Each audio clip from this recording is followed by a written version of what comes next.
کی بات کو سننے کے لیے آپ سب حضرات تشریف فرمائے ہیں. میں آپ حضرات سے درخواست کروں گا اپنی اپنے نشستوں پہ کھڑے ہو جا کر اپنے قائد کا استقبال کیجئے اور نعروں سے بھرپور جاندار انداز میں جواب دیجئے اور اپنے قائد کا استقبال کریں. نعرہ تکبیر، تاج و تخت ختم نبوت، شان رسالت، شان صحابہ، علماء حق، علماء دیوبند.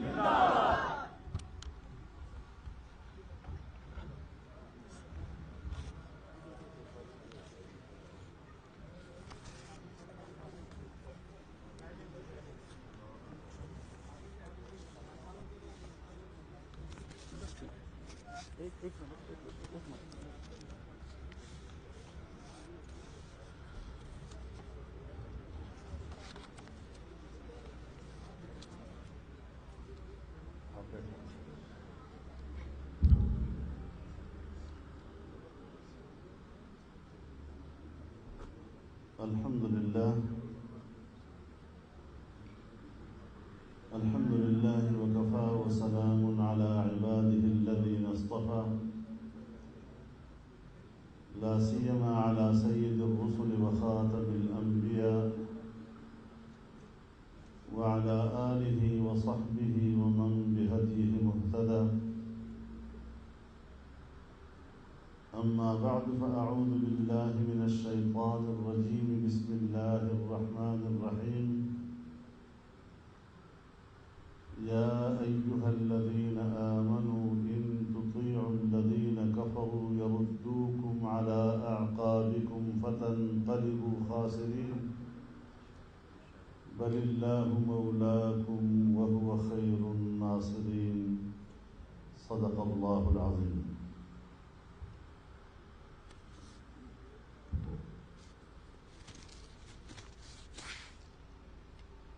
جناب صدر محترم،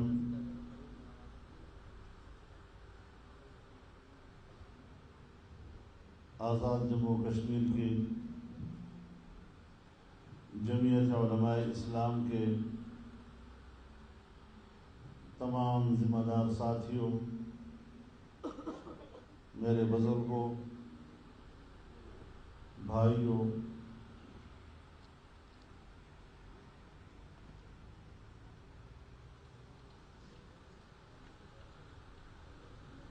آپ نے جمعیت علماء اسلام آزاد کشمیر کی نئی تنظیم سازی کی ہے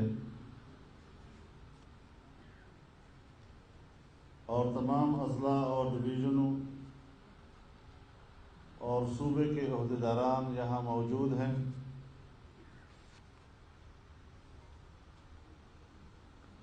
میں آپ تمام حضرات کو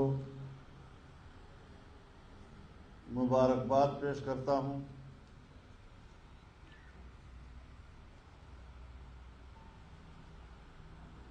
پاکستان کی جمعیت علماء اسلام نے کشمیر میں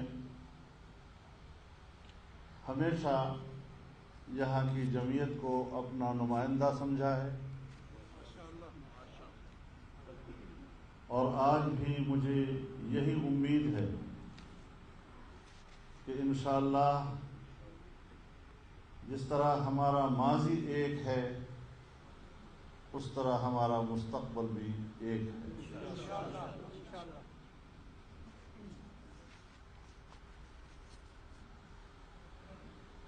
میرے محترم دوستو،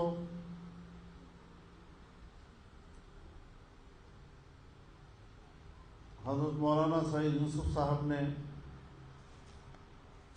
اپنی گفتگو میں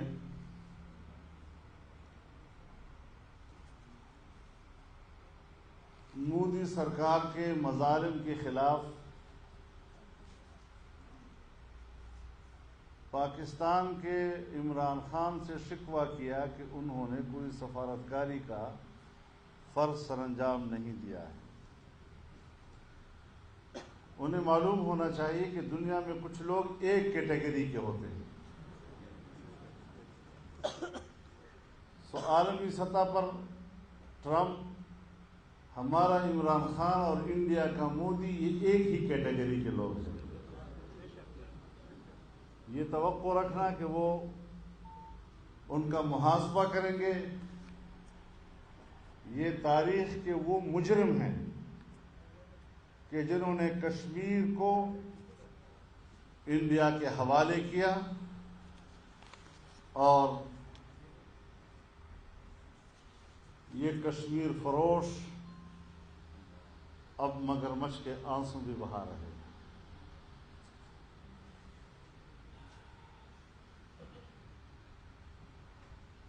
تو پھر آپ بتائیں کہ ہم کشمیر کے غداروں کے ساتھ کیسے بیٹھ سکتے ہیں؟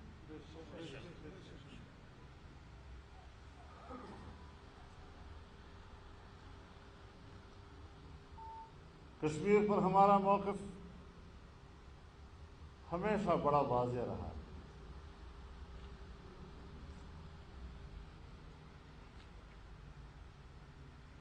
لیکن کچھ غلطیاں ہیں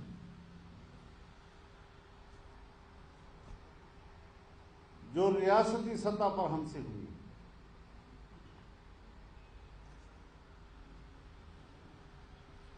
اور آج جن حالات میں ہم اور آپ بیٹھے ہیں، ذرا تجزیہ کریں اس میں کس قدر مماثلت ہے.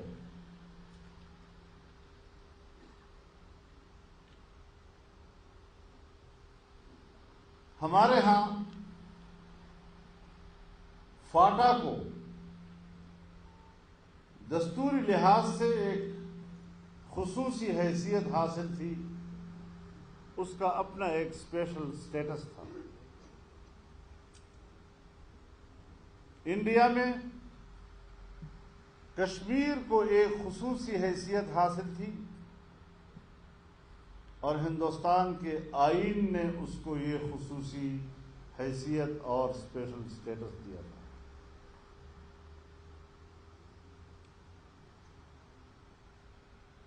آرٹیکل 247 کے تحت پاکستان کے آئین نے فاٹا کو خصوصی حیثیت دی اور انڈین کانسٹیٹیوشن کے آرٹیکل 370 کے تحت ہندوستان کی یونین نے کشمیر کو ایک خصوصی حیثیت دی.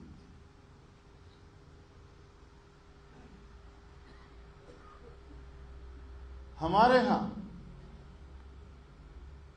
فاٹا میں آئین کی عملداری نہیں تھی.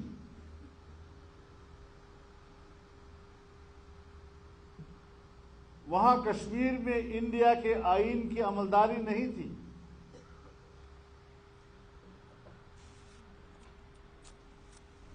یہاں پاکستان کے چیف ایگزیکٹو کے اختیارات فاٹا میں نہیں تھے. وہاں ہندوستان کے چیف ایگزیکٹو کے اختیارات کشمیر میں نہیں چلتے تھے.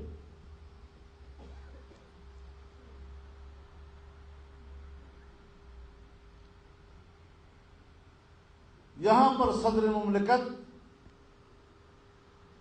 گورنر خیبر پختونخوا کی وساطت سے فاٹا کے نظام کو چلاتا تھا اور وہاں پر ہندوستان کا صدر جمہوریہ کشمیر کی وزیر اعلیٰ کی وساطت سے نظام کو چلاتا تھا.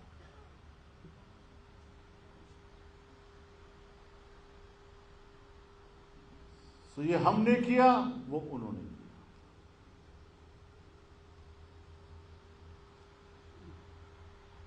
اور دونوں کو سرپرستی امریکہ کی حاصل تھی.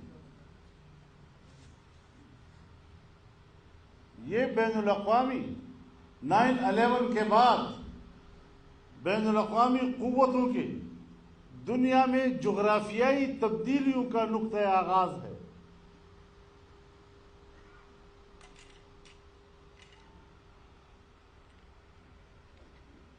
اب ہمارے پاس ایک ہی عنوان رہ گیا ہے کہ کشمیر بھی انسانی حقوق پامال ہو رہے ہیں.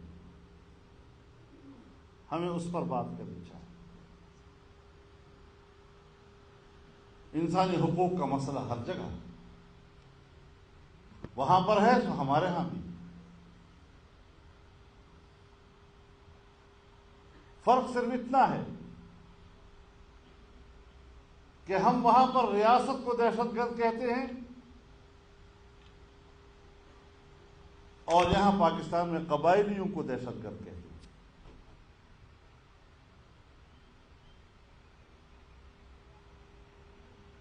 اس صورتحال میں انصاف کہاں تلاش کیا جائے،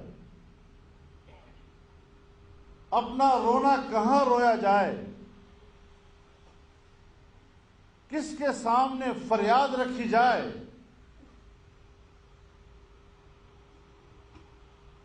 میں کس کے ہاتھ پہ اپنا لہو تلاش کروں؟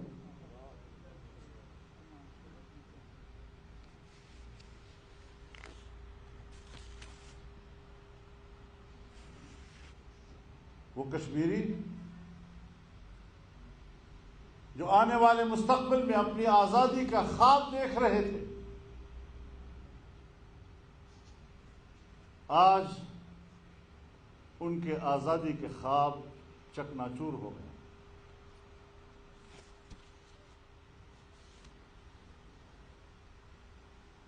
اور ہم اس جرم میں شریک ہیں کہ ہم نے کشمیریوں کو مایوسیوں کی تاریکیوں کی طرف دھکیل دیا۔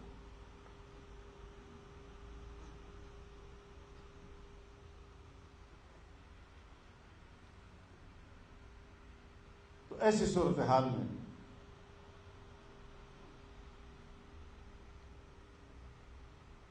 آپ نے بھی، ہم سب نے بھی اثر نو سوچنا ہے۔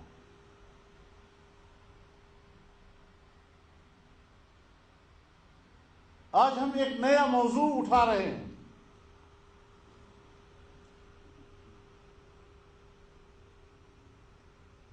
کہ گلگت بلتستان کو پاکستان کا 5واں صوبہ بنا دیا جائے۔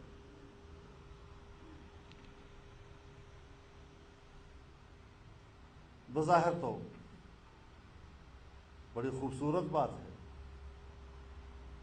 پاکستان کو ایک اور صوبہ مل جائے گا،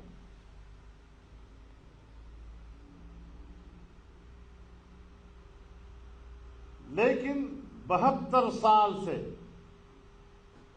کشمیر پر پاکستان کے اصولی موقف کا کیا بنے گا؟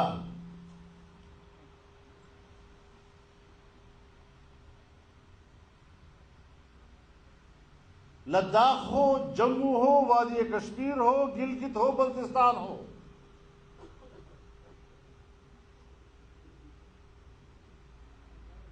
ہم نے اقوام متحدہ میں جو کشمیر کے نقشے داخل کیے ہیں، آپ اپنے ہی داخل کیے ہوئے ان نقشوں کا کیا کریں گے جس میں گلگت بلتستان کو آل جموں و کشمیر کا حصہ قرار دیا گیا ہے؟ اور یہاں آپ کے آزاد کشمیر کے ہائی کورٹ نے فیصلہ کیا تھا کہ گلگت بلتستان آزاد جموں و کشمیر کا حصہ ہے، جس کے خلاف اپیل ہوئی آپ ہی کی سپریم کورٹ میں، اور سپریم کورٹ نے کہا نہیں، یہ آل جموں و کشمیر کا حصہ ہے۔ اس سارے پس منظر کو سامنے رکھتے ہوئے اگر ہم اس طرح کی کوئی قدم اٹھانے کو جا رہے ہیں تو پھر ہندوستان اور پاکستان کے موقف میں فرق کیا ہوگا؟ یہ تو ہندوستان کہتا ہے کہ کشمیر ہمارا اٹوٹ انگ ہے، ہمارا انٹیگرل پارٹ ہے۔ پاکستان کہتا ہے کہ نہیں، یہ متنازع علاقہ ہے، ڈسپیوٹڈ ٹیریٹری ہے، اور اس کا فیصلہ کشمیریوں نے کرنا ہے۔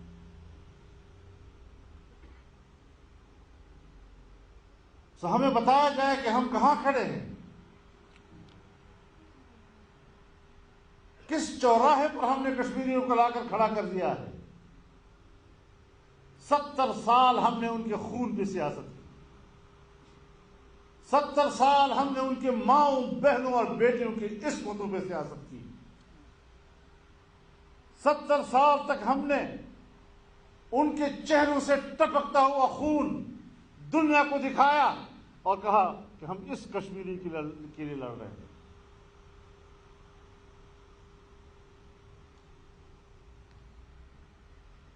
اب ان حالات میں حقائق بیان کرنا بھی جرم ہے.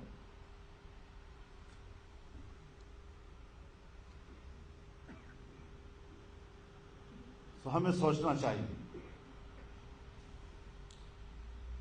کہ ہمارے ہاں جو دھاندلی زدہ حکومت لائی گئی ہے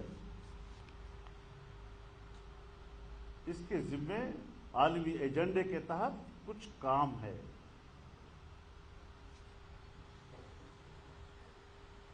وہی اسے پورا کرنا ہے.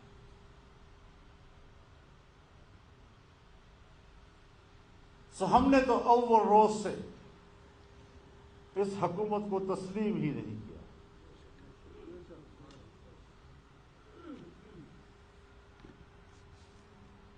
یہ دھاندلی کی پیداوار حکومت، اور یہ بھی نہیں کہ جس نے دھاندلی کرائی ہے اس کے بارے میں ہم کوئی ڈاواڈول ہے اس کا نام نہیں لے سکتے. ڈنکی کی چوٹ کہتے ہیں تم نے دھاندلی کی ہے.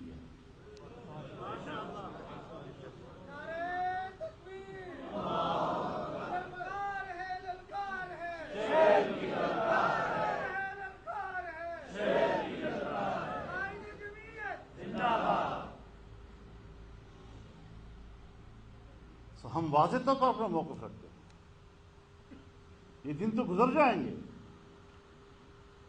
آنے والی تاریخ تو لکھے گی کچھ. ہم آنے والی نسلوں کے سامنے شرمندہ نہیں ہونا چاہتے. تمہاری طرف سے اذیتیں برداشت کر لیں گے، تمہارا جبر برداشت کر لیں گے، تمہارے مظالم برداشت کر لیں گے، لیکن آنے والی تاریخ کے لیے سرخرو ہوں گے انشاءاللہ.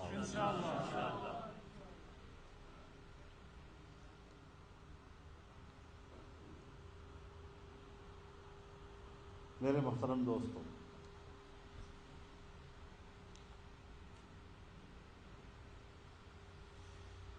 تو جنگ ہے تو پھر جنگ ہے. تم آج ہمارے خلاف جنگ چھیڑ رہے ہو، ہم پہلے دن سے آپ کے خلاف جنگ چھیڑ چکے ہیں. اگر آپ بھی جنگ کے میدان میں اترنے کے خواہش مند ہے، ست بسم اللہ. ہم نے تو پہلے سے کشتیاں جلائی ہوئی.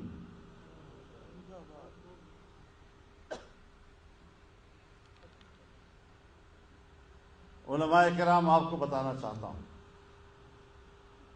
قیامت کے روز جب اٹھو، کم از کم اپنے اکابرین کے سامنے شرمندہ ہو کر نہ اٹھا کرو.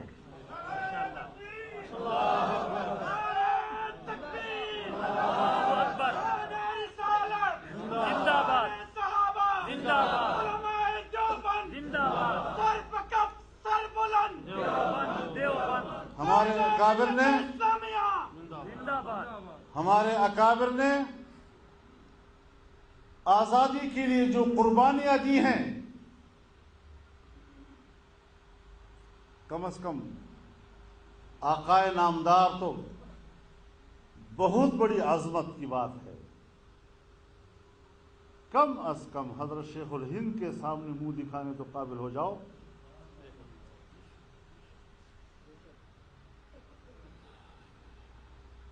اس لیے خوف کو قریب نہیں لانا.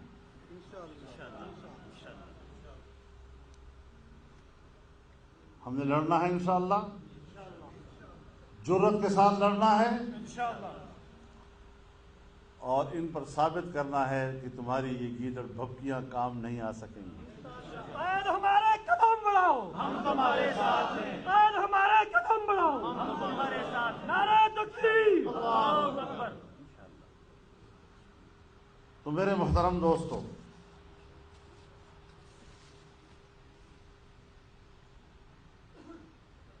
آج آپ دیکھ رہے ہیں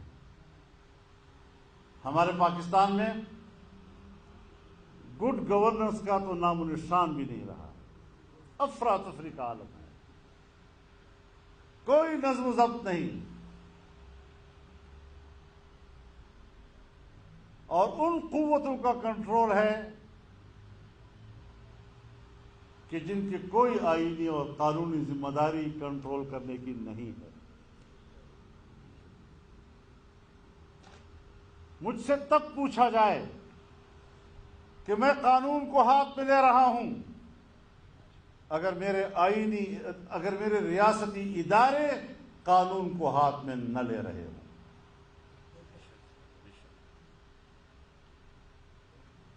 وہ آئین کو معطل کرتے ہیں، ان کے ہاتھوں آئین مفلوج ہو جاتا ہے، قانون کی کوئی حیثیت نہیں ان کی نظر میں۔ ایک آمر کی طرح جو اپنے ذہن میں آیا وہی قانون، جو کیا وہی قانون، جو بولا وہی قانون۔ اگر اس طرح ہم نے پاکستان میں زندہ رہنا تھا تو پھر ہم نے آزادی کی تحریک کس لیے چلائی تھی؟ اسی لیے چلائی تھی کہ آمرانہ سوچ کو قبول نہیں کرنا ہے۔ آپ ہمیں چھوٹی موٹی گرفتاریوں سے ڈراتے ہیں، آپ نے ہمیں پہچانا ہی نہیں ہے۔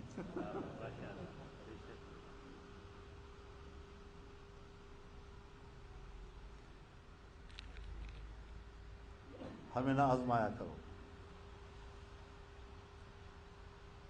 ہم بڑے مہنگے پڑتے ہیں۔ تم نے کچھ اور لوگوں کو دیکھا ہوگا جس پر آپ ہاتھ ڈالتے ہیں تو وہ جھک جاتے ہیں، یہاں ہاتھ ڈالو گے تو اکڑ جائیں گے۔ لبیک لبیک لبیک لبیک لبیک لبیک لبیک، بات تیری جرت کو، بات تیری ہمت کو، تیری عظمت کو۔ پاکستان میرا گھر ہے، پاکستان میری ریاست ہے۔ میں تمہیں پاکستان کا وارث نہیں سمجھتا، تم امریکہ کے کٹ پتلی ہو اور میں آزادی منش ایک انسان ہوں۔ تو ایسی صورتحال میں سوچ سمجھ کر آگے بڑھو۔ ہم لڑائی نہیں چاہتے، ہم پرامن شہری ہیں، لیکن اگر آپ ہمیں یہ کہلوانا چاہتے ہیں کہ نہ حق کو حق کہہ دو ورنہ پھر تم مجرم، خدا کی قسم یہ جرم تو کرتے رہیں، انشاءاللہ یہ جرم ہوتا رہے۔ تم نہ حق کو ہم پر مسلط کرو اور ہم اس کو تسلیم کر لیں، اور پھر ہمیں کس سے ڈراتے ہیں پتہ ہے؟ آج کل ایوب خان کے زمانے میں ایک قانون ہوتا تھا، اس کو DPR کہتے تھے، ڈیفینس آف پاکستان رولز۔ وہاں بھی تو مقدمہ ہی درج ہوتا تھا نا، کوئی بہانہ بنا کر جیل میں ڈال دیا۔ بھٹو صاحب کے زمانے میں تو گرفتاریاں ہوتی تھیں نا، تو وہاں بھی تو کوئی قانون ہوتا تھا۔ پبلک کے سامنے تو اس طرح شو کرتے تھے کہ انہوں نے فلاں قانون کی خلاف ورزی کی، اور پھر ریاست حرکت میں آئی، اور پھر اس کے خلاف FIR درج ہوا اور فلاں گرفتار ہو گئے۔ ضیاء الحق صاحب کے زمانے میں تو ہم جیلوں میں تھے، وہاں بھی تو کوئی قانون کا سہارا لے کر ہی ہمیں گرفتار کیا جاتا تھا نا۔ تو ہم وہاں پر گھبرائے ہیں کبھی؟ ہم نے ان کے قانون کو بھی ظلم کہا، ہم ان کے جیلوں کو بھی قبول کیا، لیکن ان کے قانون کو قبول نہیں کیا۔ آج کل ہمارے مارشل لاؤں کا قانون کیا ہے پتہ ہے؟ نیب۔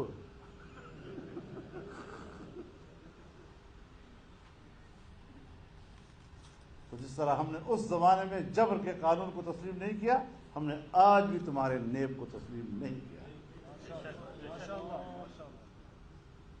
اور یہ کوئی پہلی سیریز نہیں ہے۔ یہ جو سفید ریش بیٹھے ہوئے ہیں، ان کو یاد ہوگا 1994-95 میں میرے خلاف ایک سیریز نہیں چلی تھی؟ کہاں گئے وہ جائیدادیں میری؟ میں اگر مطالبہ کروں کہ وہ جائیدادیں تو مجھے دے دو جو اپنے اس زمانے میں میرے پیچھے لکھی تھی، اور آج بھی میں چھوڑوں گا نہیں۔ ان کو توڑ تک پہنچاؤں گا، گھر تک پہنچاؤں گا۔ للکار ہے، للکار ہے، نعرہ تکبیر، سر بکف سر بلند۔ میں میڈیا چینل کو بھی کہنا چاہتا ہوں، میڈیا پرسنز کو بھی کہنا چاہتا ہوں، اینکرز کو بھی کہنا چاہتا ہوں کہ اس گدلے پانی میں ہاتھ نہ ڈالو، اپنا منہ گندا کرو۔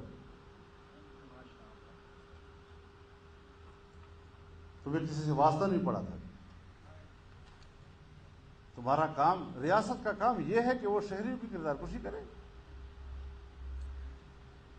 تو پھر ہم سے توقع مت رکھے کہ وہ میری کردار کشی کریں گے اور میں اس کا احترام کروں گا۔ اب پھر کیا کریں گے وہ؟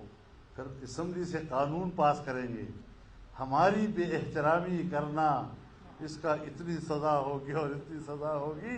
تم قابل احترام ہوتے اس کردار سے تو تم قانون سازی کراتے؟ جب پہلے لوگ آپ کی احترام کرتے تھے اس وقت قانون موجود تھا۔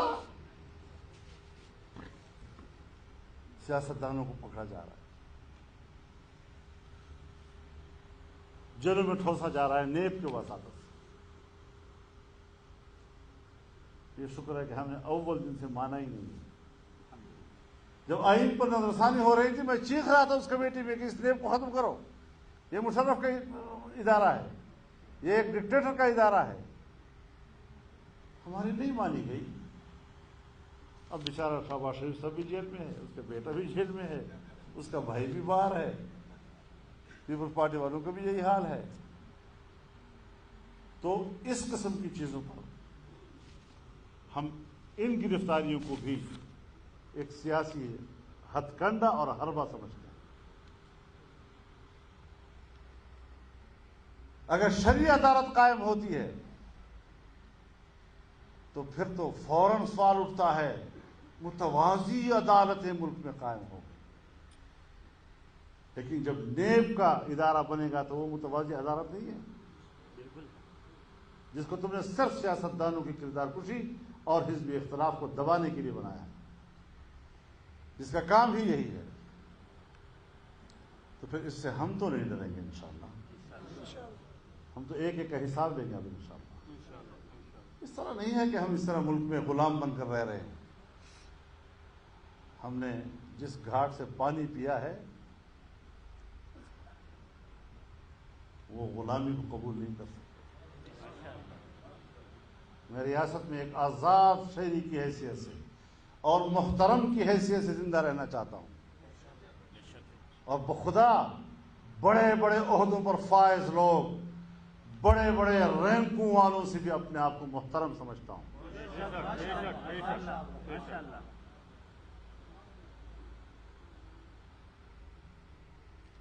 تو سیدھے ہو جاؤ، تو ہم تو پہلے سے سیدھے ہیں، اور اگر بگڑو گے تو پھر اگر ہم بگڑ گئے تو افغانستان میں امریکہ کا کیا حشر ہوا، خدا کی قسم یہاں تمہارا وہی حشر ہو جائے۔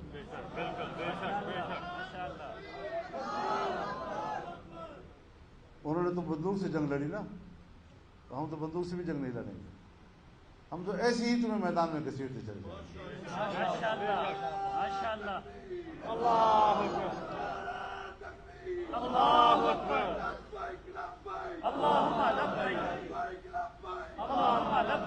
آپ مجھے بتائیں میرے دوستوں کہ یہ جو ابھی FATF کے تحت قانون سازی ہوئی ہے